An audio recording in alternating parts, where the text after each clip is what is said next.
What is happening? Hope you guys are having a great week so far. Welcome. We've got a interesting show. Let me turn off EA College Football 2.5 here on my TV. Got to turn that off. It's a distraction. All right, we got a pretty jam-packed show. I'm telling you, the more I hear from Oklahoma State media, I wish it just makes me want to do like a whole, just a cut up of the stuff that I'm seeing, reading, watching, listening to. It's crazy. Calling Hog fans cocky and they're putting it in their thumbnail. Calling Arkansas fans cocky, like, man, are you? Oh, that's right. You're in the Big 12. Oh, you don't know about the real trash talking, I guess. I don't know. This is it's interesting. It's like every time I open up Twitter, I'm seeing some clip of Oklahoma State fans or their media people or whatever, content creators. Just I don't know. It's interesting. It's kind of like it feels to me like when you go to the homeschool kids' house, you know, they don't really swear. Their mom and dad doesn't chew tobacco. They don't drink. They don't smoke. They don't do none of that. They're all kind of uptight. And then they're kind of cocky about it too, but that's fine. That's okay. Well, like, we like that. We're like, your family's crazy like mine. There may be a little bit of that, but then they're like offended by, I don't know. They're just weird. All right, let's get the pleasantries out of the way here really quick. Appreciate all Patreon supporters. We have the new list, as you guys saw, the month of August. Once again, over 110 total members. There's total members and there's paid members. I think the paid member amount was like 79, which is awesome. But we have, you can be a free member. Not that you don't get a lot of access to much. You just kind of get to see the page, I guess, but you can't see everything else. It's cool if you just kind of want to check out Patreon, Every once in a while, I'll drop something pretty rare, but I'll drop something that's open to everybody on that page. But shout out to everybody who was a Patreon supporter for the month of August. Awesome month once again. You guys are just great. We've got to hand out our cards, and I don't know if we're going to do that tonight or if we're going to do it tomorrow night. I don't know, but we are handing out 4 legendary status cards. That's the most ever. Former Arkansas player cards, 3 of which are autographed from these players: Matt Jones, Tyler Wilson, and Jamal Anderson. So again, Patreon supporters, be on the lookout for that. Also, Patreon supporters who are in Discord, Enemy Insider, please go check it out. There's all sorts of details in there. I've got a little write-up at the very bottom, and I'm already getting prepared for UAB. If you've looked in there, I've already got the UAB artwork up that I totally did not use AI to make. Insurance Max, they're one of the sponsors. Business, personal, life and health insurance, retirement. They cover all 4 corners of the state. They shop the best rates for you. Check out their link provided for you down below. Go see what they can do for you. Just click the link. Go see what they can do for you. Maybe they can save you some money or get you some better coverage. Again, that's Insurance Max, covering the state of Arkansas, covering Arkansans. Direct service overhead, the garage door company, same-day services, quality parts, affordable outcomes. Same-day services. Did I already say that? I feel like I already said that. I've done this ad read like 1,000 times. How do I not? It's almost Friday. Oh, my God. We're so close. 501-244-3667. Again, that's direct service overhead garage door company. Go give Travis and the boys a call. See what they can do for you. See if they can help you out. And make sure you guys like the stream, share the content, and hit the subscribe button. Okay, we have a frequent guest on this show. You guys know him. He doesn't need much of an introduction, but I'm going to anyways because he's a good friend of mine, Mr. Stephen Hamner of QB Spotlight. I know we're a little bit behind, but I appreciate you making a little time for us today, man.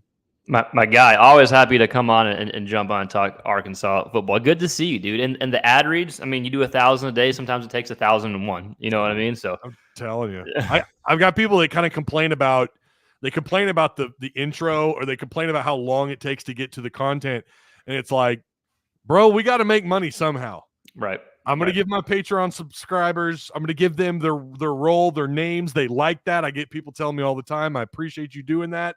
I say all the time. It, used to be more frequent. Now they're just kind of used to it, and then I'm going to do my ad read. I'm going to show the direct service overhead ad. If you got a problem with it, I don't know. I hit the skip button. I don't know what to tell you. It's better than radio too. You know what I mean? Like right? it does. I mean, every like sports show or any talk show has to have something of that if they have any value. And that's the way I treat the show. I treat it. I've said that before. It's like a live. It's right. Radio, not radio. Right. I mean. Okay. I do appreciate you coming on, man. How you been doing? Oh, yeah. Good, man. Ready to rock and roll. Can't wait. Week 2 coming up. We got NFL tonight, so we're right in the thick of things, it feels like. So super, super excited about it. Well, we haven't even started, and look at this. It's our mutual friend here, Mr. T-Dub, nice. Who's also a legendary status Patreon member, Steven Dadgum Hamner. Yes, sir. Hogs pull away late third quarter. Nice. Winning 45-31, but it is the Hogs, so I'm prepared to lose by 50. Yeah, good point. Anything could happen. I know we're going to dive into it, but I hope the first option's right because I did take Arkansas plus 7.5. So hopefully the first option is right that our friend mentioned. You and I both know we talked to him, and he's been kind of low on the Hogs, and rightfully so. Yep. But the thing I think a lot of fans, and this is hard to get used to. Number one, what he always says, Mr. Tim, he says, we don't know what we don't know. Yep. That's one of his sayings. It's stuck with me forever. And then every year, it's just a brand new year. What happened last year was last year, thanks to the portal and the NIL. Yep.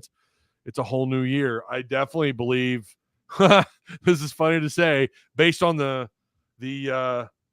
little appetizer we got last weekend, I still feel like this team is far better than what we saw from either the last 2 years, at least. I mean, it's still hard to say, but just based on what we saw, going 10 for 10 on offense, shutting UAPB completely down, shutting them out 70-0.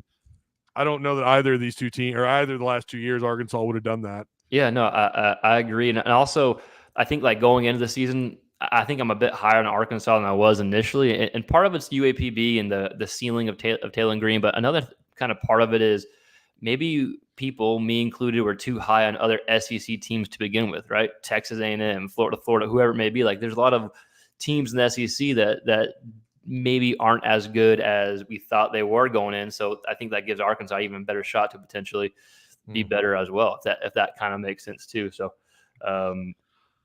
we'll see. We'll see. It's week 2, right? So. It is, and it's like I do think this team is better. Yeah.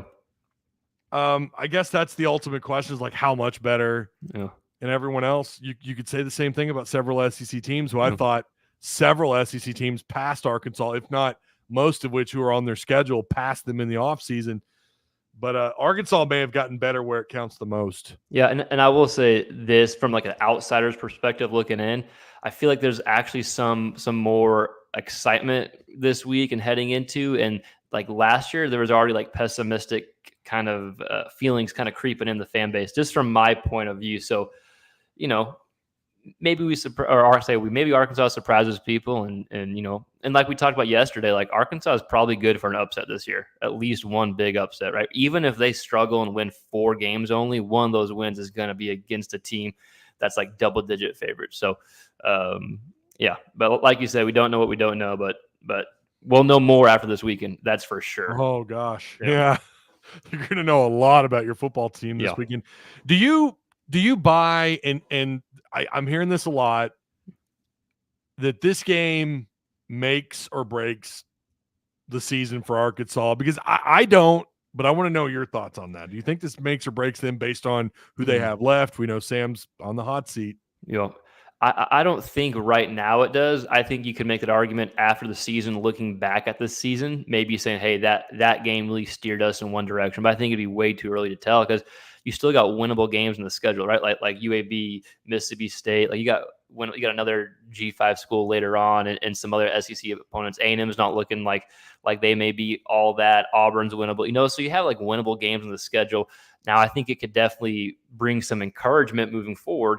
But I don't think a loss is necessarily season ending, right? At least it's too early to tell. I think, like I said, like at the end of the season, you could look back and be like, man, that was the game. Like week 2 really did it for us. But it's pretty rare for week 2, I think, to have that type of effect, unless you're Florida State and you're starting off 0-2, and that's pretty rough. Oh man, they're catching strays still, no matter where. It seems like every time I turn on a sports show or a podcast or another YouTube video that I'm watching on the way to pick up my kids, they're instantly trash talking Florida State. It's like that's not even the subject matter. Yeah. It was easy. It just came to me. I'm not that smart. Yeah, just kind of was like, it's easy right now. I might as well take it while we can. It's low hanging fruit. Why not? Exactly. I mean, why not? Scott Swindle says yes, it makes or breaks us. And our buddy Tim said this as well. He feels like it could, and I see the argument as to why it could, because if you lose this and then you go on a losing streak with the SEC schedule looming right after UAB on September 14th, you're at Auburn. I mean, we know the schedule. The 28th, you got A&M. October 5th, Tennessee's coming into town. A couple weeks later, you got LSU coming to town. It certainly would help your cause if you're Sam Pittman, if you walk down into Stillwater, Oklahoma, and found a way to get that upset. It would make things a lot easier. But if you lose that game, and if you lose it in blowout fashion, and then you go on this losing streak in the SEC, oh my goodness, that really we could pin back on the Oklahoma State game. So, all right. We're going to go ahead and just get right into it. Here's T-Dub again. A loss here will cost Dan's support. I think he meant fan support. Okay, yeah. I was like, wait a minute. Enos isn't here. He's not here, Tim. He can't hurt us anymore. The super chat autocorrect is horrendous. YouTube fix it, right? Someone said this. I'm going to scroll up. Main question remains, and we're going to get into this in just a second. Main question remains, how does Arkansas stop Ollie Gordon in that offense? I want to start first. I promise we're going to get to that, but I want to put it up on the screen. I want to hear your take on Oklahoma State. You've said something that might surprise some people in chat and some people watching this after the fact. What's your take on Bowman and Oklahoma State and the passing offense side of things? Yeah, I'll be nice, but I'll say this. So Ollie Gordon, one of the best running backs in the nation last year, right? 2,000-something yards going. So if I'm the quarterback and I have that type of run game behind me, I should have some decent success pushing the ball downfield. This should be a lot easier for me to complete balls downfield, to spread the ball downfield in theory, right? Because you got guys creeping in the box, 7-8 guys in the box.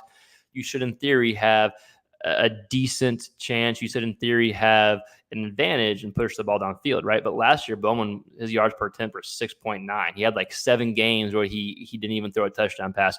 There's just no vertical threat. So if you're a quarterback, that probably shouldn't be the case. You're the best running back in college football, if that's the case. Now, with that said, I don't think Bowman has necessarily a low floor per se, but I think he's right. Like, I don't think he has a high ceiling either. So I'm not that high on him. I'll be nice. I'm just some guy on YouTube that talks about quarterbacks. So I could be completely wrong. There's a reason why he's starting.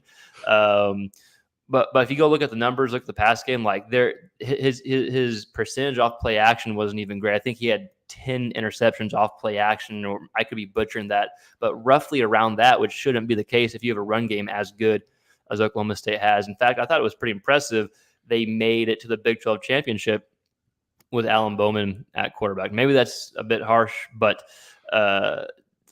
needless to say, like when you have a running back like Ollie Gordon has, it's an advantage to the quarterback. It's an advantage to pushing the ball downfield. That's just something that they haven't done. If you look at all of Gundy's quarterbacks that he's had that have played well, from Mason Rudolph, Brandon Whedon, I mean, they're all taking shots downfield. That offense is supposed to take shots downfield, right? So maybe it's not impressive for Bowman, or maybe that makes Ollie Gordon that much more impressive because teams aren't afraid of Bowman push the ball downfield and he can still get his yards, right? So 2 ways to look at it.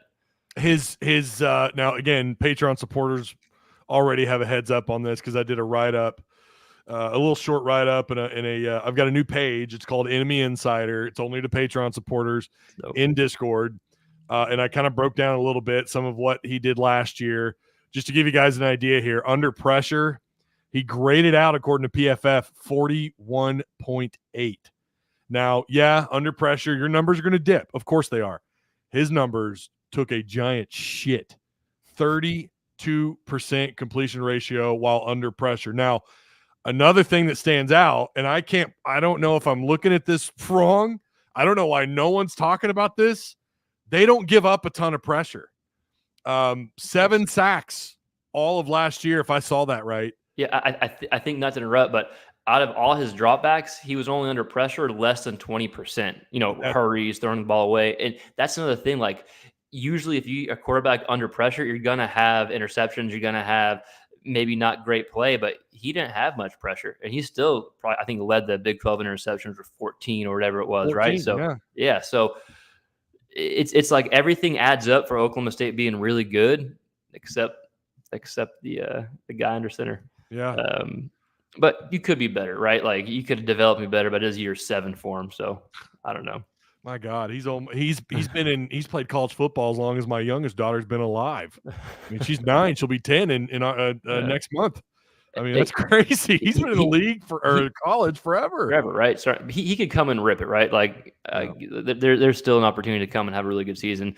But based on what we saw last season, kind of is what he is. ESPN, I think, had him at 59% completion. And I tell people to not look too much into completion ratio unless they're a team that likes to throw the ball on average like 15, 20 yards downfield, unless they're a team that likes to really try to find an opening space downfield. That's when you really start to look at these percentage numbers, because in this modern era of college football, what's it all about?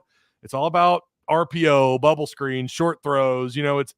It's nickel and diamond down the field and then going over the top, which is something Oklahoma State likes to do. But yeah, his numbers are not that great. Did throw for 3,400 yards, 7 yards, looks like 6.9 per attempt, if I'm looking at that right. Yeah. But yeah, he's just north of 60% according to PFF. ESPN had him at 59. I tend to lean towards PFF when it comes to these numbers. But yeah, there's just there's a lot here that's just like, this guy is very vanilla. And the 3,000 whatever yards passing was in 14 games, right? Because you had your bowl game and the Big 12 championship. And some of the chat, Matt mentioned something good, saying, just imagine if we're able to get pressure, we might get 2 or more interceptions. I think that's very likely. Like, I think he had several games with multiple interceptions last year. Yeah. I think that's the thing that Arkansas wants to. I think they want to be that kind of defense where they're going to, if they're not getting pressure, they're going to try and confuse you with their coverage. And I don't think you saw much. Everyone's kind of panicking about what happened against UAPB. Oh no, the secondary scored really bad on PFF and they looked bad here or there. Guys, I'm telling you, that was not their normal game plan. That was more like a scrimmage approach, if I'm being honest. Yeah. So we're going to know, like Steven already mentioned, we're going to know a lot more about Arkansas and Oklahoma State for that matter. I love how much love, though, their players and Gundy's giving Arkansas. They're really bragging on Arkansas's defensive front. And to be fair, they were really good last year. They were good at pressuring the quarterback, didn't quite get as many takeaways as they probably wanted, which is usually an outcome of a lot of pressures and sacks and TFLs and whatnot. But there's still, I like the appreciation from them. And I mean, what else? It's not like they're going to come out and trash Arkansas. Yeah. And Gundy's a hell of a coach, right? He's one of the better coaches in all of college football. So he's like, I think Oklahoma State, like, I don't know if I got rubbed the wrong way watching week 1, but then going back and realizing like South Dakota State's actually a pretty good team. That quarterback could start at several Power 4 schools right now. Several Power 4 schools would do anything to have that quarterback right now. And people smarter than me, which doesn't take much, but are higher in Oklahoma State than I am. So that's kind of made me reevaluate. Okay, maybe Oklahoma State could do something. It's just hard for me to get around Alan Bowman, if I'm being honest. But I could be like, hopefully he could come out and just absolutely rip it and tear it apart. But if I'm Arkansas, I'm like, do it then. Like, I'm going to put 7 right in the box. I'm going to stop the stud running back. And if you beat me, like, congratulations, you had a hell of a game, but it's up to you to do it. Right. So I'm very curious as to if Arkansas can somehow contain Ollie Gordon, which, by the way, isn't impossible. Last weekend he ran for – now, see, they've adjusted his numbers. I swear to God, after that game, it was like 3.5 yards a carry. Now it's up to 4.5. So they had to have done some sort of adjustment, but they've got him at 4.5 yards a carry. I know this.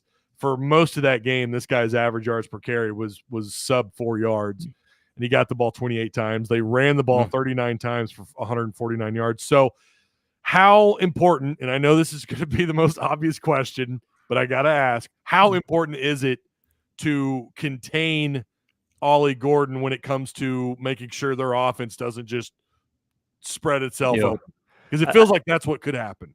I feel like there's 2 points to it from this perspective. Number one, you have the mindset like, hey, even if he gets 4 or 5 yards, but we stop him in the red zone, that's fine. Or if it takes him a while to score, that's fine. Let's avoid the big play. But at the same time, and you know this, being in Petrino's offense, being a new quarterback in Petrino's offense, sometimes it takes some plays and some time to get into a rhythm, right? So if Oklahoma State's dominating time of possession and then Arkansas goes 3 and out 2 or 3 times, it may be middle of the second quarter by the time Arkansas has like a lengthy drive. If Oklahoma State's able to get that run game going, even if you are keeping Oklahoma State, from reaching the end zone, right? So I think, yeah, you want to avoid the big play, but also like you don't want them to chew up clock and keep Taylor Green off the field. Because I think what we saw against UAPB was great, but we did see, take a few drives to get into a rhythm, right? Now, again, I don't put a ton of stock into that game. It was great to see it, but I don't care that much that he missed a few throws. But at the same time,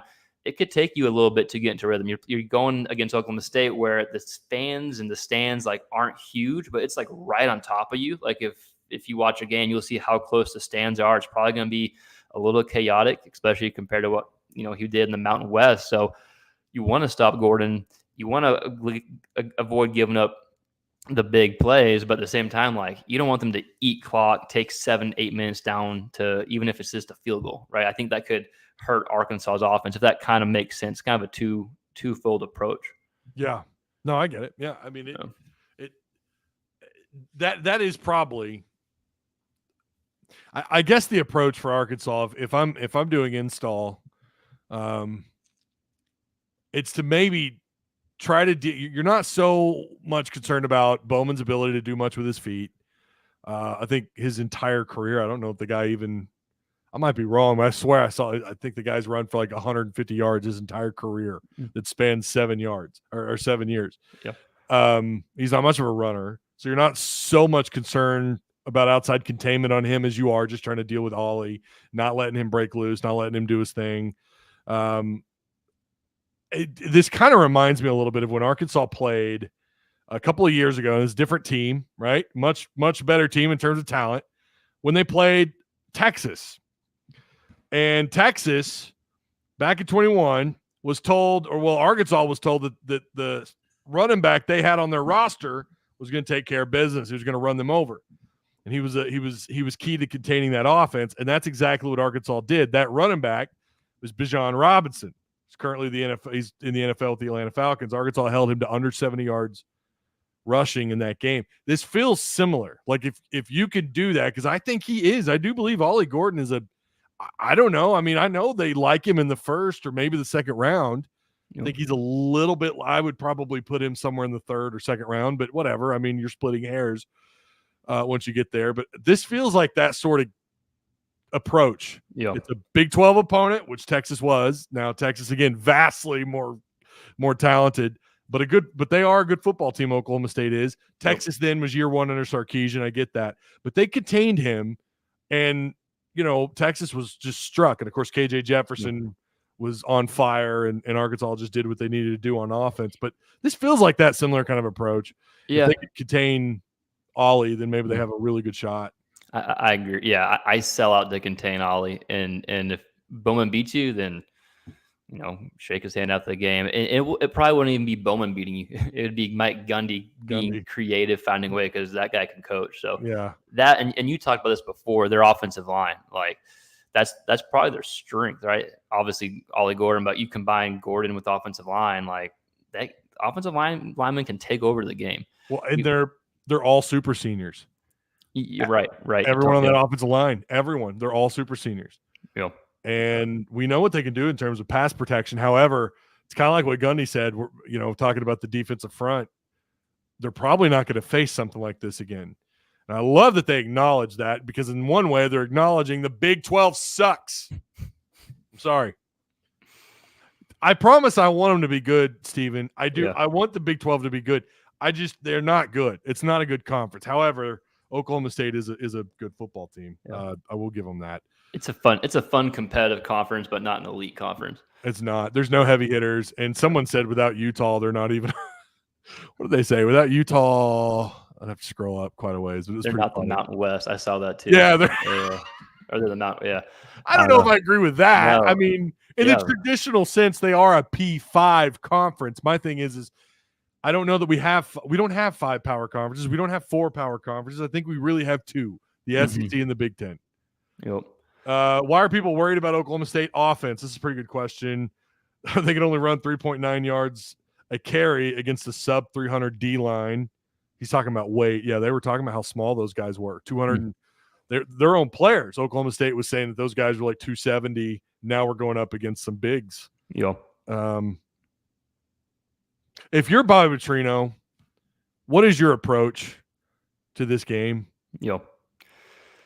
Yeah. That's what I want to know. Yeah. If I'm Petrino, I'm like telling Taylor Green every single day, like, don't force anything. I think the defense is probably going to try to lure you, into making a mistake. So if I'm Petrino, I'm telling Green, number one, don't force anything.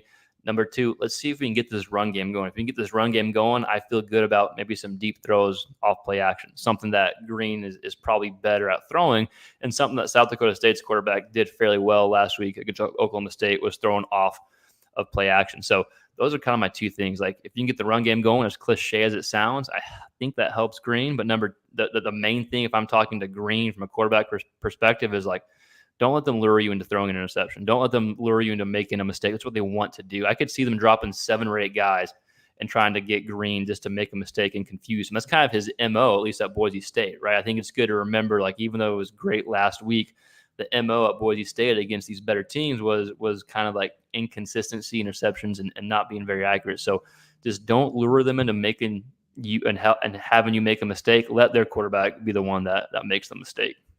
I feel like we're taking a step backwards here, but I probably should have led with this question. Yeah.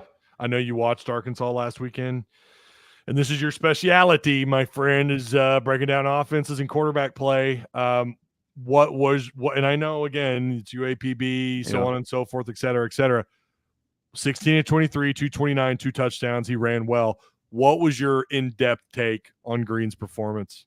Yeah, I didn't have a ton of takeaways, to be honest, just because of the competition, but I was happy to see that as opposed to seeing 10 of 20, you know what I mean? Like he did settle in nicely, and with Petrino's offense, I think he showed just a glimpse of it against UAPB. He didn't want to show anything on film, but I think he wanted to practice some of these schemes in a game. But you saw some under center stuff, some I formation, like we saw him spread. So I'm excited to see the creativity of Petrino that I think favors Petrino in Arkansas against Oklahoma State's defense is Petrino's ability to get the defense out of position to set up easy throws for the quarterback. So not a ton of takeaways, but I think it left me with being really excited to see what happens this week. How do you feel about taking phone call questions? Phone call questions? Yeah, I mean, I'm not like a real media guy, so it's be the first time. I'm down. Okay. So, yeah. I'm going to see if anyone wants to call in. Maybe they want to ask you a question, because it's easier for some people to be able to convey their question with being able to talk instead of type. I'm that way. I really am. I am that way. So if you guys want to call in and ask Steven a question or myself, there's the link. It is in chat. So don't be shy. You don't even have to turn your camera on. So if you want to call in and ask Steven a question, if I do these impromptu call-ins, I've noticed that we do tend to get a few more calls. Oh, and just like that, we got one. Wow. It's none other than our boy, Mr. Tito. What's going on, man? Hey, fellas, what's going on? There he is. I feel like we're on a Marco Polo. I'll be quick. I got a hiccup and baby in my arms. So, but I would say this. I put it in the comments. I'd love to hear Steven's opinion on this, both of you, but especially Steven. I did not realize how much of a factor the instant review of iPads was going to be. Oh. And it seemed that within the first series or two, you saw Bobby on the sideline with Talon Now, you take an offensive savant like that who doesn't have to wait 24 hours to get them back in the QB room, but can sit on the sideline with the iPad and make real-time adjustments. I don't think we have been able to quantify that, to factor in what a difference that is going to make. And I will tell you the reason why I'm feeling a little higher on the Hogs than I was even 2 weeks ago or a few days ago is trying to factor in, man, that iPad instant replay for the defense too, but especially for a Bobby Petrino that can look at that and say, Talon, you missed a read here. You threw it too quick there. Did you not see this guy over the top? Why didn't you run here? I think is going to be a major, major advantage. So I'll jump off and listen to you guys. Great stuff. That's a good point. Appreciate you, man. Yeah. Thanks, Tim. Taking care of that baby. That's a good question. I brought this up. Someone was kind of arguing with me in the comment section about how the headset was going to be a bigger deal. And I said, I think it's going to be the tablets because those headsets, they turn off at like the 15-second mark on the play clock, if I'm not mistaken. How big? That's a good question. Answered there. You heard the man. What do you got to say about the tablets? Yeah, no, I think it's a great little pickup right there. Like that probably goes unnoticed because he is right. Like you get to see the full play happen. You get to break down film during the game. And I think when you combine that with the headsets, I do think the headsets have some value. And hearing people smarter than me and hearing like talking to some people kind of in the know and in this coaching world, their biggest value with like the headsets, it isn't necessarily telling the quarterback where to go with the ball. It's kind of like, hey, right before they turn it off, it's like, hey, remember you got cover 2. If you have backside, X is hot or something along those lines. So I think the combination of the iPad and the headsets, especially with someone like Petrino, who has had some NFL experience and now why it wasn't very successful, but he still understands how to use that, in a game, I think is definitely something that is to their advantage. And you could say the same thing about Mike Gundy, right? And any offensive kind of genius, I think is fair to say about. Yeah. It almost feels like with Bobby coming back, and I can remember years ago, this being something brought up on talk radio.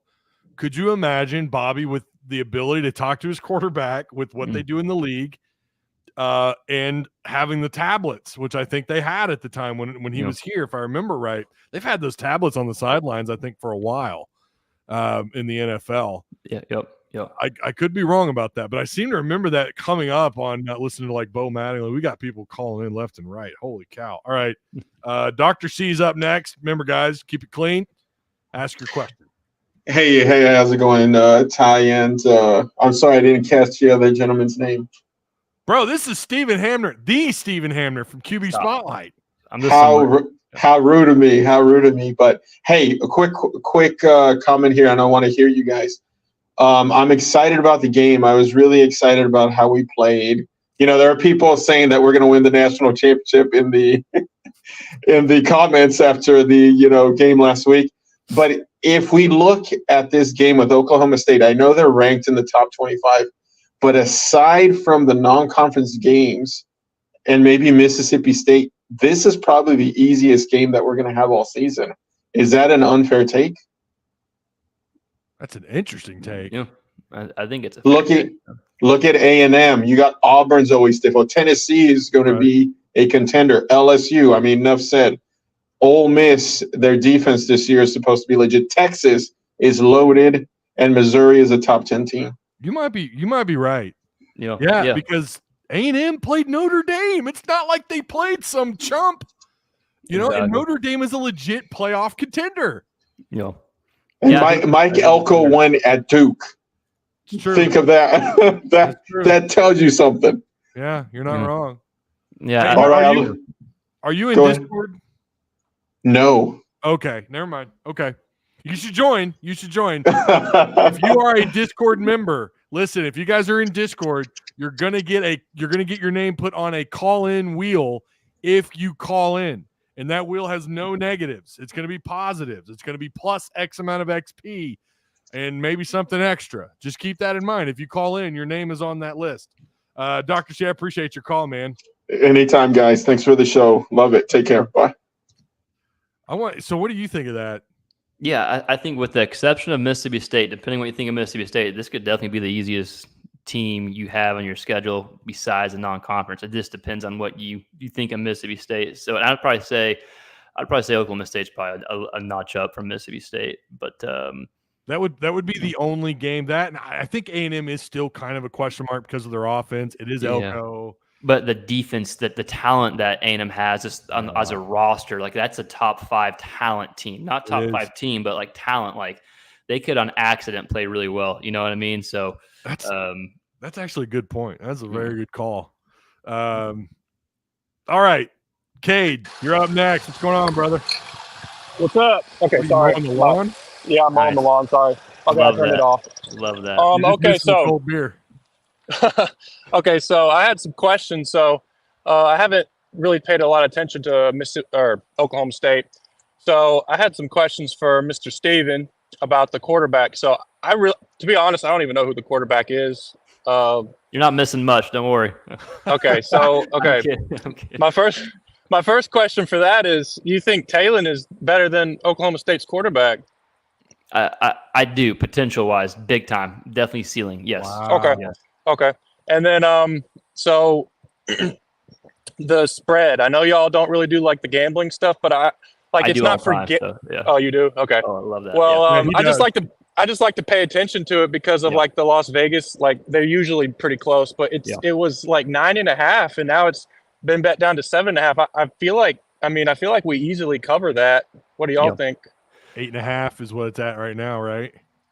Yeah, something like that. Or 8, or maybe it's down to 8. It'll depend on the book, and I think it's juiced to Oklahoma State. Actually, just mean like you make more if you bet on Arkansas the plus 7.5. I took Arkansas plus 7.5 actually, and that's not betting advice. But yeah, I don't see Oklahoma State being a touchdown favorite. I mean, I don't see them winning by a touchdown. I don't. Sorry. I was just going to say they're at, and I don't know how much credit or how much you guys, everyone in chat, Steven, you in particular, according to the ESPN analytics, the matchup predictor, which used to be the Football Power Index, has Oklahoma State at 56% favored over Arkansas at 43.9. Go ahead. So like the last caller said, this might be the easiest, like top tier game we play all season. I mean, Oklahoma State's in the Big 12, not near as good as the SEC. So Mike Gundy's a good coach, but I know a lot of people are like off the Sam Pittman train. But I mean, with Bobby Petrino and Travis Williams, I really think anything's possible. So I do think we're going to win this game. Are you in our Discord, Cade? I'm not. Remember what I had a kind of a falling out with Austin a little bit ago. Yeah. Oh, we had some drama. I didn't know that. Yeah, a little bit of drama. Well, no, it's good. Sorry, Austin. I appreciate your call, man. Good question. All right, no problem. I'll get back to mowing the lawn, and I'll keep listening. There you go. Appreciate you, man. Steven, I don't know how much more time you have. Do you want to take more calls, or I'm good. You tell I'm good. Yeah. I probably should have asked you before, but I just had this idea. I was like, I think we should take calls with you on because I think people would love to talk to you. All right, I know this guy's in Discord. This is Mac. What's going on, brother? Hey, can you hear me? Can hear you, yeah. Well, one, I love Austin getting called out. That was great. Oh, yeah, that was pretty good. Quick question for both of y'all. I mean, I already know what your predicted record is, but what would you change your predicted record to if, say, we win by 3 touchdowns, 4 touchdowns on Saturday? So you're saying if they go down to Stillwater and they blow them out? Oh, yeah, just like complete boat race them. Man, if they boat race them, then I'm rethinking how they're going to play against Auburn, A&M, maybe even LSU. If they win by 4 touchdowns, right? Yeah. I think it's got to be a given if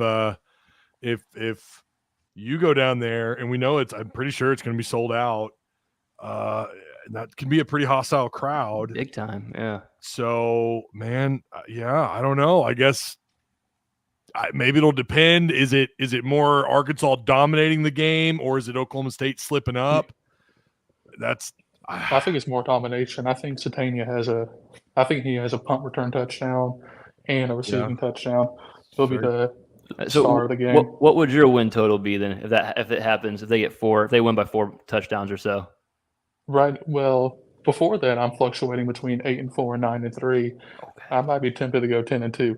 So you're high on them. I love that. Oh, Good, yes. Good for I'm you. drinking the Kool-Aid. Come on, dude. Drink all of it. Yeah. Oh, yeah. Let me ask you a question. Mac, I'm sorry, man. Is that all you got? Yeah, that's all I got for right now. I will put you on the wheel. Your name right now, you're the only one on the wheel. So Let's you go. will get a spin, my friend. Make sure you remind me, okay? Will do. Appreciate All y'all. right. I appreciate you calling in, brother. All right, later. What do you think? This is the common, I don't know how much you put in, but you are a gambler a little bit. And I'm surely you've looked at the FBI before and been like, whether or not you take it serious or not, I'm sure you've considered it when you're doing a little bit. And maybe you can explain this a little better. So the FPI, I don't look at a ton per se. I kind of have like, I'm not like extreme, but I'm pretty heavy involved every weekend, and kind of have like my own model, if you will. But the FPI, like I find for me, there's some analytics and there's some stuff I really like that I find valuable. And when I start adding more into it, just kind of confuses me, makes me second guess myself. And so the FPI stuff isn't something I pay that much attention to. There are some models and some predictive analytical approaches out there that I do take into consideration. But I find the more information I have like that, or if there's like so much stuff, it just clouds my head. So there's a few things I find valuable to stick with and just kind of, load my gun and shoot it that way. I've always taken the FPI. I thought it meant, oh, well, you're not going to win this game. The more I kind of hear people explain it, it's not necessarily that they're suggesting that this particular game, they're just going to win it flat out. It's more like a 1 out of 10, we believe 50% of the time or 55% of the time this team would win. Yep. So I think I hear people say this FPI is ass ignore. I know John Hawes loves to say that. I know, big shocker for people in Discord. Mike likes to say that. I think we're looking at it wrong. I think we're looking at it like, oh, well, they're saying, what did I say it was? It was 56%. I think that means 10 times if they were to play that Oklahoma State would probably win that game 56% of the time. That's how I take it. Maybe I'm wrong. It seems like ESPN kind of avoids the question too when they're asked about it, but I don't know. But I do agree. You should probably take it with a grain of salt. And I've asked another bettor this before, and he said he also doesn't really look at it. He said it's a nice gateway into kind of understanding more about betting a little bit, but it's not something that he considers heavily. If anyone's into gambling and betting, not to give like a free ad on your show, but have at it. No, it's nothing to do with me. But I'll keep up with the Cover 3 podcast. I think it's great on CBS, and someone named Bud Elliott, who y'all may or may not be familiar with, is like real down that world. So I'm in a little group that they have that helps you kind of understand the intricacies and the craziness of professional gambling, if you will. So I can't, I don't know. Yeah. I've never been that into gambling. Like I've been to the casino, of course. Vegas was awesome, but I don't know enough about online betting. I don't really get into it. I have people that want me to talk about it more often. And I'm like, I'd be the last person you'd want to take gambling advice from. All right. We got Jeremy. What's going on, man? What do you got for us? Hey, Ty. Nice to talk to you again. Steven, nice to meet you, sir. You guys do great work. But thank you. No, I don't know. I heard the past couple callers, talk about how I think Arkansas is going to do good, and I love to hear it. I think I bring in the more of a pessimistic approach to it, just from the past couple of years. I mean, I hear, well, OSU's in the Big 12 and we're going to go steamroll them. I mean, BYU is a 5-win, Big 12 team last year that, came back twice from 2 double digits deficits and beat us at home. So I'm kind of more in the, wait to see it approach. Like I picked Oklahoma State to win. Logically, I think that is more probable. Emotionally, I hope I eat my words next week. And Ty, have a call-in show next week, and I'll grab the pitchforks with you and come after me. But I'm kind of leaning more towards Oklahoma State. And Steven, I know you've been talking about a little bit about gambling, and I live in Oklahoma, so last time I checked, I think it's still illegal here, which I'm almost tempted to get Bet Saracen and see what I can do. Not really, but my question to you is, maybe I'm reading into this a little bit too much, but like South Dakota State played Oklahoma State last week in Stillwater, and they were like 10.5-point dogs versus us going to the same venue a week later. Like, am I reading this correctly? Like, if Arkansas and South Dakota State was to play on a neutral site, we would be about a 3.5-point favorite in that game. Because if that's the case, like, I know South Dakota State is good. They won like 15 straight or 30-something straight. But, I mean, you could, like, that's a little disrespectful. Like, if I'm reading that correctly. So, yeah. I'll let you guys take that. Thank you, guys. Yeah, those are great questions. Yeah, I think I agree with a lot of what he said. But I think from the gambling standpoint, just to get that out of the way, yeah, in theory, that would be correct on a neutral field. That would be correct. And depending on the power ratings, it may change a little bit. But I think that would, in theory, be correct. But at the same time, it depends on like the power ratings and who's kind of implementing that. South Dakota State's a good team. That quarterback, like I mentioned, he would start. There are Power 4 schools out there that wish they went and got him. I promise you. He won the Walter Payton Award. Like, I get it's FCS school, but still, they would finish top half in a lot of the Group of 5 conferences. But on to the Ty. What was the first part of the question? I just totally. He said something about well, he's here. I can unmute him. No, he had the realistic outview of the game. Yeah. That's Yeah. Which I think he's probably right. Like, the Oklahoma State should be favored at home, right? Like, I don't know if 7.5 they should be favored, but they should be favored at home. So yeah, I don't know who wins. I think I'm leaning a little Arkansas. Like, going into the season, I had Oklahoma State winning this game. I think now I'm leaning a bit more Arkansas, but I could also at the same time be like vibing a bit too much with Petrino and the potential that Green has, like, because it could go either way. But I think everything, that was said is fair and probably accurate. Games like this are very, you want to look at it logically, but then there's this other thing that we're doing, and I'm just as guilty of it, looking at what they did last year.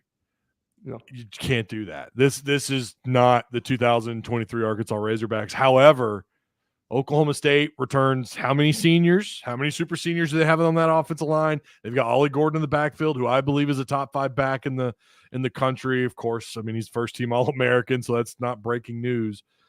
They certainly have the pieces. So this is something a lot of fans, you're wanting to come out of that funk. You don't want to buy in, or you don't want to look too harshly at what they did last year, but your emotions are like Arkansas could do it. But logically, your head's telling you, wait a minute, Oklahoma State, they may not have the star power Arkansas has. This may be a bigger team than who Oklahoma State faced last week, but it is Mike Gundy, like you mentioned earlier, and this guy knows how to win games. 100%. He also knows how to lose some really head-scratching games, too. You're right, yeah. Cam, what's going on, man? You are added to the wheel. Hey, so what would this game determine on the Heisman race for Taylon Green and Ollie Gordon? I don't. Yeah, go ahead, Ty. I was gonna. Are you asking if would this put Taylon on the Heisman race, Ooh. or would it knock Ollie Gordon off of it if he tears it up? I think Green would need to have several big games to start being recognized for the Heisman race. Because right now he's relatively unknown. To the national landscape, he's relatively unknown. He is Bobby Petrino's guy. In the SEC, they're talking about him, right? I know I got to see him in the spring camp. I got to see him through fall camp up until they closed it off to the media. There's certainly buzz locally, regionally. People know who he is. Once you start to spread out, that's what the Heisman is. That's one of the things people say held Darren McFadden back. If he hadn't played at Arkansas, had he been at USC, Ohio State, he's hands down going to win the Heisman, and I believe that to be true. It takes a little extra for someone out of Arkansas, and that's just the truth, to get recognition. Wins will help that, and that's the other part of it. You can't go 6-6. You're damn sure not going to be on the Heisman if you go 6-6. You got to have a lot of wins, and like Steven already pointed out, You got to have a lot of games. And I think other quarterbacks will need to drop off. Like Shador Sanders, Cam Ward, they blew it up, right? But you got like one of the best odds is Jackson Dart from Ole Miss. I mean, Garrett Nussmeier's under. I mean, you got so many other quarterbacks way ahead that even if Green has a good few games and the other quarterbacks don't, I still think it's like Ty mentioned, this from the national media, it's going to take, going undefeated, beating A&M and putting up a big game to be like, okay, maybe we should give this guy a little more recognition. As far as Ollie Gordon, it could damage his possibilities if they greatly limit him, and I don't know how you do that. Ollie's a hell of a back. His break tackle, according to PFF, is insane. He had, I think I had it noted, something like 75 total broken tackles according to PFF last year alone. He had 14 last week. So you're going to have to, first off, you got to tackle better than you did last week against U of A Pine Bluff. Not that it was atrocious. Coaches are kind of overselling that a little bit. I don't think it was that bad.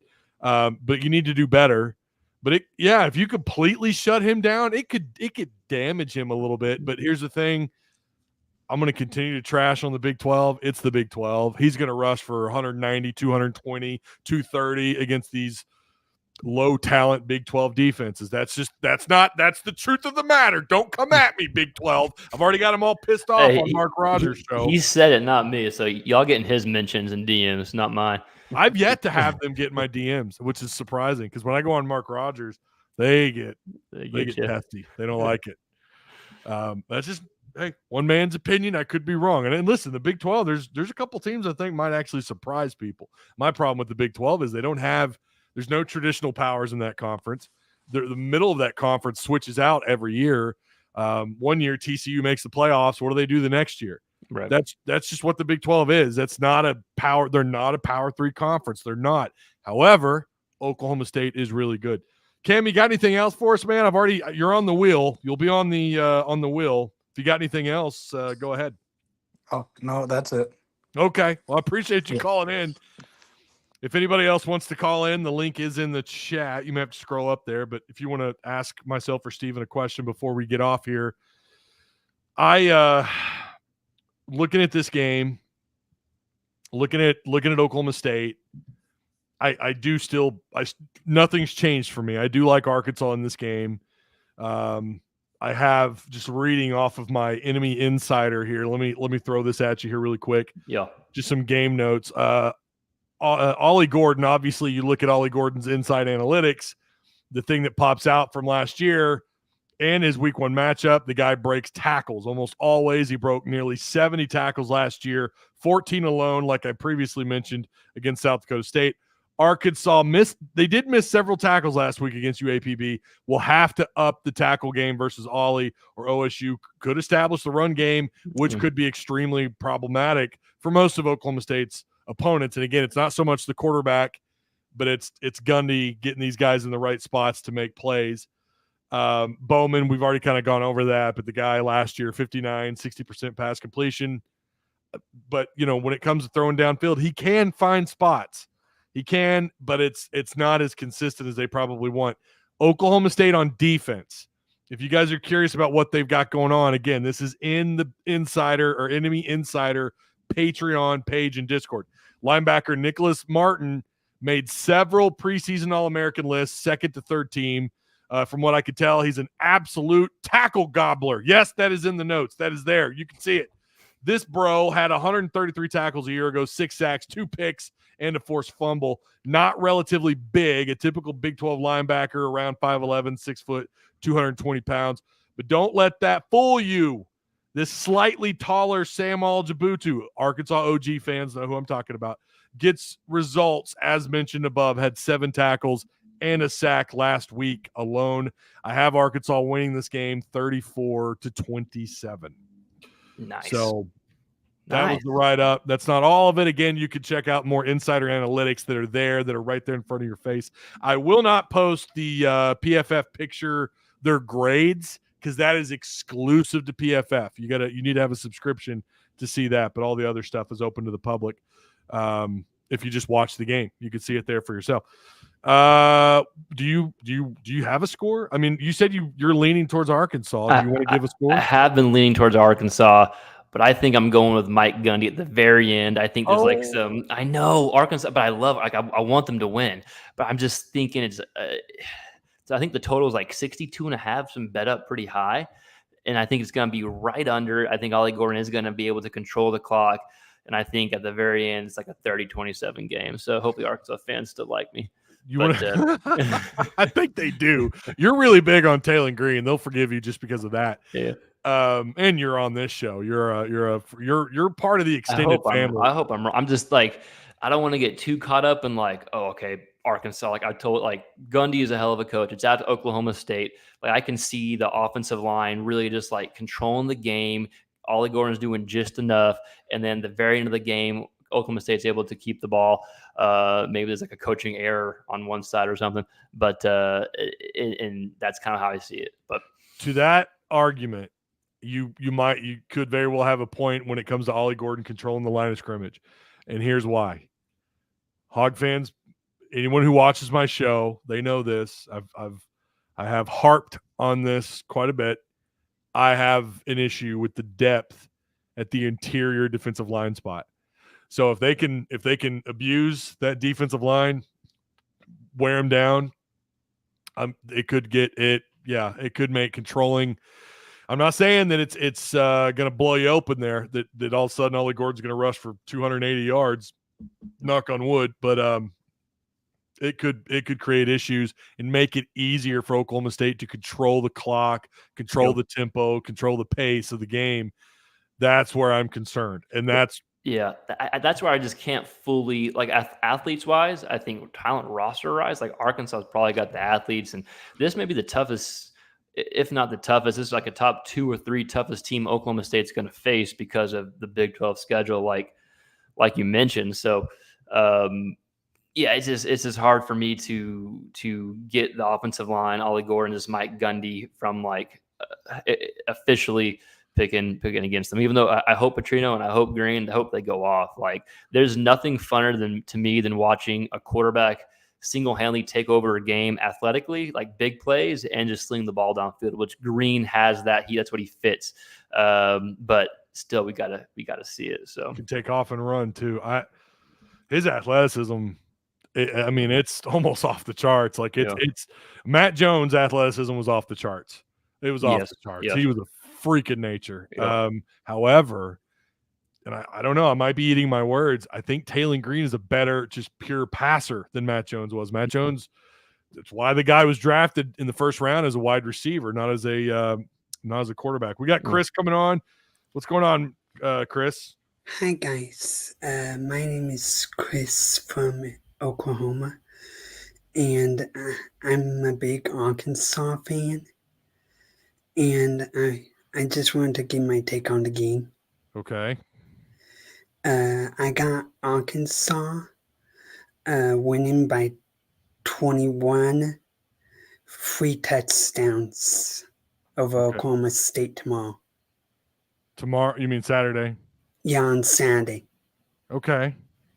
All right. And I think if the offensive line can protect the cornerback, I think the cornerback is going to have a field day on Oklahoma State.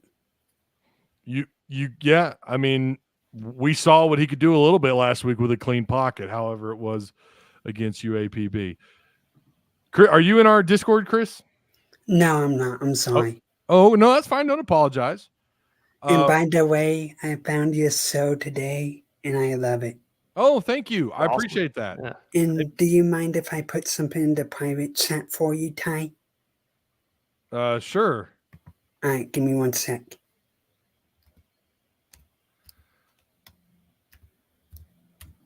In the private chat, right? Yeah. Okay. I just put it. That's my number, but we can text during Arkansas games. Oh, okay. I appreciate that, Chris. And that disc, not to interrupt, but the Discord's a great way to talk too, Ty, right? Like to talk to other Arkansas fans. If you want to reach out and you want to connect to other Hog fans, myself included, Yeah, I'm absolutely. sorry I don't reach out on the Discord, but I only text. Okay, that's That's fine. my bad. That's don't apologize, man. It's not for everybody. Hey, and also you said you like my content. Don't forget to check out Mr. Hamner's QB Spotlight. The guy killed it. I'll check it out. All right, if you man. drop his link in the chat. Thank you for letting me come on, Ty. Yeah, well, thanks for calling in, man. Do you mind texting me when you get up? We'll see. I don't like putting my number out there. I'm sorry. I won't give it to anyone. You can trust me. I'm a good guy. Okay. Well, hey, I appreciate you calling in, Chris. Thank you so much. I'll come back next time, dude. Have a good day. Okay, man. I'm looking forward to it. All right. That's nice. Yeah. Well, I appreciate all the compliments too. Really good calls, man. Awesome calls. Yeah,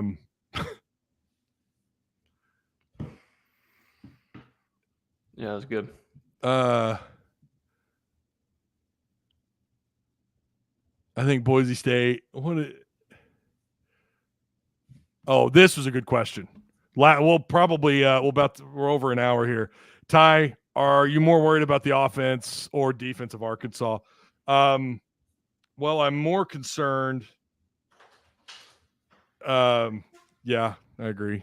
I'm more concerned about Arkansas's defensive line, the interior part of the defensive line. And I am a little bit concerned about Arkansas's offensive line too, in terms of just having quality number twos, having guys behind the starters. They're already down one starter. So that is a concern. We just don't know enough about the secondary. We just don't know enough about. They were bragging on the linebackers and their athleticism. Let's see it. Let's put it to the test. And there's no better tester than the grind of the SEC or this matchup against Oklahoma State. Steven, you got your hands full. Saw your kiddo there. I'm single dad duty for the week, so it's almost time for dinner, and gonna go crush it. Well, hey man, I'm gonna let you get off here. I appreciate you stopping by, taking the calls. I did not run that by you before we went live. That's my bad. Fun. I should have, but I appreciate you. That was a blast, man. That was good. I thought they would like it. Hopefully, I'm wrong about my prediction. I hope Arkansas wins. Y'all know I always pull for them. So I think it's going to be a battle. I really do. And like someone asked in that call, if Arkansas does win this thing easily and they blow Oklahoma State out, I'm going to probably have to make a change in my prediction. So, Yep. All right, Steven, go. Okay, go be dad. Go be the lone hero, because I'm doing the same. My wife is not home yet. So yep. Awesome. All right, Ty. See you guys. Take it easy, Steven. All right. You guys know him, Steven Hamner. QB Spotlight. Make sure you go subscribe to his channel. He breaks down the quarterback position, the offensive everything offense, quarterback, receivers. He knows defense too, but his speciality is quarterback play, offense. That's what he does. Travis Ford, I'm taking the Hogs by 10. Travis, nobody is surprised by that. You homer. Ty, trust me. What am I trusting? What am I trusting here? I'm not going to read that out loud. I can't read that out loud. Lance Hamilton, Hogs 36. That's 9-point win. You're going to take that. I see what you guys are talking about. Sorry. All right. I think that's going to do it. Please call in, Travis. I need your opinion of that call. I think we're gonna end it there. But I appreciate all the call-ins, all the super chats. If you guys haven't already, please check out Patreon. I don't run ads. If you see any ads, that's on YouTube side. That's not me. I turned ads off. But if you want to help further support the channel, consider joining Patreon. And again, you're going to get a little bit more being a Patreon supporter. We got to do the card giveaway. I'm going to try and do that. If not tonight, tomorrow. Pretty cool cards. Don't know what we're doing for this for the month of September for the giveaway, which would obviously happen in October. I don't know yet how many and who those cards will be, but they will be autographed, and it will be more than one for legendary status members. I'll get Ty booted from YouTube. Well, if you want to call in, Travis, you're more than welcome, dude. I haven't heard from you in a while. I mean, if you want to call in, there's the link. I'm open. Listen, if you guys want to keep calling in, I'm all for it. I think Green exposes. Oh man, you're a Niners fan. What do you see? I don't just okay. Look away. Look away. Look away. Look away. Turn your heads. Don't look. He's a Niners fan. I'm just playing. I finally caught a live. What's up, Joe? Cool. What's going on, man? Yeah. You're an OG. What's going on? I think you could be right though about Arkansas exposing that secondary. That could absolutely. Yeah. We doing this again, Ty? You damn right. Anytime I see a Niner avatar or profile picture, it's in your name. It offends me. It offends the senses. Niners. It's gonna be the NFC West. It's gonna be interesting this year, man. Can't wait though. I guess Travis isn't gonna call in. All right. Wheel spins. So right now we only had 2 people that are on the call-in wheel. I did just make that up today, and I'm gonna do it. If you called in and you're in Discord right now, we got Cam and Mac on that spin. No negatives. There's the possibility they're winning some big XP in our Discord. We own the West. Yeah. Okay. All right. Well, just saying, we did just win a Super Bowl not that long ago, sir. I'm in for the next call-in show, though. All right. Okay. All right. No one else. Okay. All the calls were awesome, though. Appreciate you guys. Again, we are gonna put we're gonna end it here. Make sure you like, share, subscribe. Shout out to all the supporters, Direct Service Overhead, the garage door, or the sponsors, Direct Service Overhead, the garage door company, same day services, quality parts, free estimates, better than best results. Give them a call today at 501-244-3667. That's Direct Service Overhead. Mr. Travis Ford, who's in chat. That's him. That's him right there. Hit him up. Call him right now. Call that number and be like, I want to talk to Travis. Tell him he wouldn't talk to Ty. He wouldn't call in after Ty asked him to. Well, okay, don't do that. Call in if you really need garage door work. Insurance Max, business, personal, life, and health insurance, retirement. We shop the best rates for you, covering all 4 corners of the state of Arkansas. Insurance Max, see what they could do for you. Check out the link down below. Give Wes a call. All right. How much does it take? It is $20 for legendary status. $20. And I don't think we went up or down in our total. I need to probably look at that again. So I think it's the same. And we're giving away 4 cards. Now, it's too late if you sign up for legendary status right now. It's too late. You won't be eligible for these cards. That'll be for next month's cards, which I think, I don't know. I may do 4 again. I don't know yet. But it's $20. $8 gets you in the $8 club. That's it was the $10 club. Now it's the $8 club, but that's $8. You do get bonus XP if you're in Discord. An opportunity to win another autographed card if you could finish at the top of that cycle. Right now, we've got a battle in the top 5. We've got an absolute battle for the top 5. Ken Kniff. Oh my God. I thought that was going to be a legitimate comment. Oh, man. You guys are going to get me kicked off YouTube. You know how they are about demonetizing things they don't like. Razorbacks, here's Leslie. She says Razorbacks 38, Oklahoma State 17. Wow. All right. That's dang. Leslie's all in. Maybe she's right. I forgot about Ken Kniff. Ken Kniff from Connecticut. You automated. Wait until you get back in Discord. Oh, I'm looking forward to it.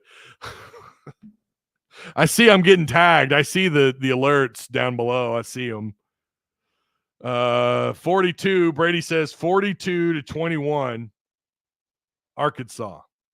Mike says Hogs +10. Okay.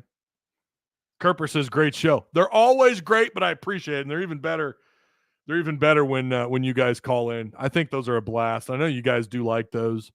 And it was cool that Steven, even though I didn't brief him on that, I didn't brief him. I didn't tell him we were going to do that. It just kind of popped into my head at the last minute. You're like, you know what? I think you guys would dig talking to him. My favorite thing to do is to make Ty laugh. Trying to get me to blush is what you're trying to do. And then get me kicked off YouTube, Travis. You're going to get me kicked off. Then what? I'm going to have to come help you install garage doors.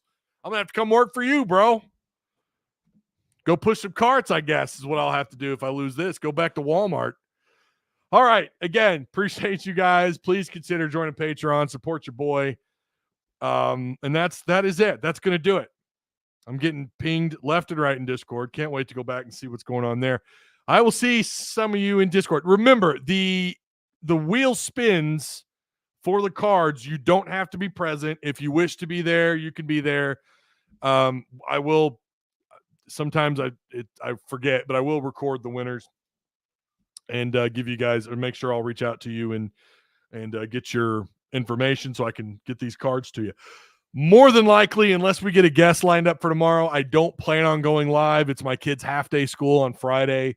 Probably going to take them to Locomotion or Chuck E. Cheese or something after I pick them up, go hang out with the kiddos. So I don't know. Unless we get an interview lined up. Other than that, I don't plan on going live. But the post-game show, it's the best post-game show there is. Period. No matter where, radio, TV, it doesn't matter. This is it, baby. We have a blast.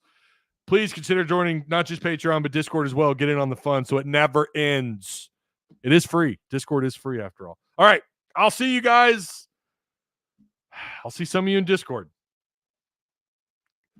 If I don't see you in there, then I'll see you this weekend in the post-game show. All right. I'll see you then.